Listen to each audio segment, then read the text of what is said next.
बिस्मिल्लाहिर्रहमानिर्रहीम। अस्सलाम वालेकुम। आज हम बनाने लगे हैं तिल। वाइट तिल ये मार्केट से मिल जाते हैं। आप इन्हें ला के साफ़ कर लें। और ये मैंने 1 kg वाइट तिल लिए हैं और 1 kg मैंने इसमें गुड़ ऐड कर रही हूँ। ये तिल बहुत अच्छी चीज़ है बच्चों के लिए, ख़ास तौर पे जो बच्चे यूरिन कर देते हैं बेड पे, उनके लिए। वैसे भी गर्म भी हैं और मज़े के भी बहुत लगते हैं तिल। ले इनको बनाते हैं। बर्तन ले लिया, ये बर्तन लिया, इसमें ये अब हम गुड़ ऐड कर देंगे।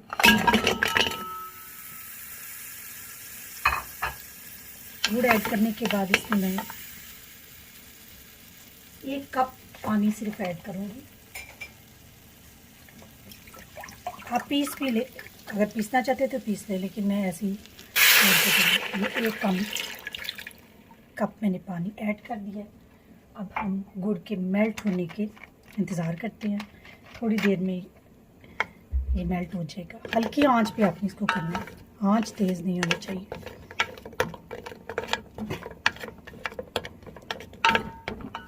नहीं जी, गुड़ मेल्ट होता है, फिर मिलते हैं हम 3 से 4 मिनट बाद। ये देखिए इस तरह मेल्ट हो रहा है। इसको हल्की आंच पे आपने इस तरह हिलाते जाए। गुड़ वैसे भी गले की खराश के लिए, खांसी के लिए बहुत अच्छी चीज़ है। वज़ू हज़म भी है। अगर खाना खा के आप थोड़ा सा ऊपर से गुड़ खा लें तो खाना भी हज़म हो जाता है। जिनको हाजमे का मसला हो,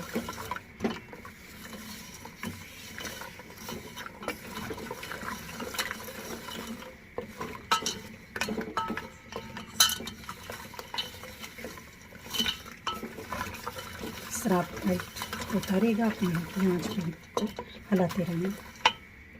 मेरे जी तकरीबन जो गुड़ था वो हमारा मेल्ट हो चुका है और अभी इसमें ऊपर से ऐसी झाग बनने लग गई। अब इसको हम पकाएंगे 5 से 10 मिनट तक, यानी थिक हो जाएगा। ये दोबारा एक किस्म का इस तरह एक बन जाएगी दाल। तो फिर हम इसमें ऐड करेंगे तिल। तार बन जाएगी, बिल्कुल तार बनेगी। फिर हम इसमें तिल ऐड करेंगे।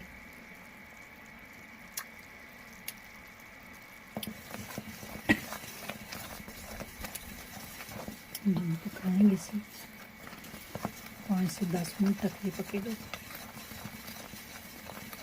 सर्दी का मौसम है, सर्दी बहुत ज़्यादा है। बच्चों के लिए, बूढ़ों के लिए, बड़ों के लिए, सबके लिए बहुत ही अच्छी मज़ेदार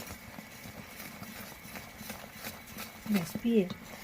क्योंकि सर्दी है और बच्चे बार बार कुछ ना कुछ खाने को मांगते हैं, तो इस तरह की चीज़ें बना के अपने बच्चों को खिलाएं।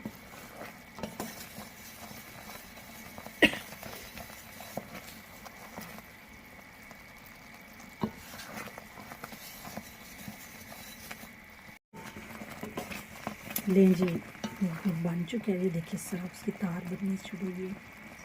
और दूसरा ये कि हम प्लेट में डालते हैं। ये देखिए थिक है, बहुत थिक हो गई, इस तरह तार बन गई। अब हम इसमें चूल्हा बंद कर देंगे और जो हमारे तिल थे वो इसमें ऐड कर देंगे। आहिस्ता ऐड करने के बाद हम इसे अच्छी तरह मिक्स कर लेंगे।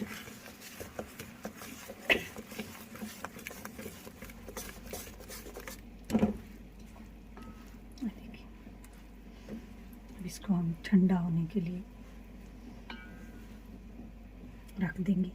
अगर खुदा नाज़्ता अगर आपके नहीं, फर्स्ट टाइम आप अगर करें तो आपका लगे कि आपको ये आपका इतना थिक नहीं हुआ, तो आप दोबारा भी स्टोव ऑन करके मज़ीद उसे दोबारा भी पका सकते हैं। 5 से 6 मिनट मज़ीद पका लें। ये देखिए बहुत मज़े के।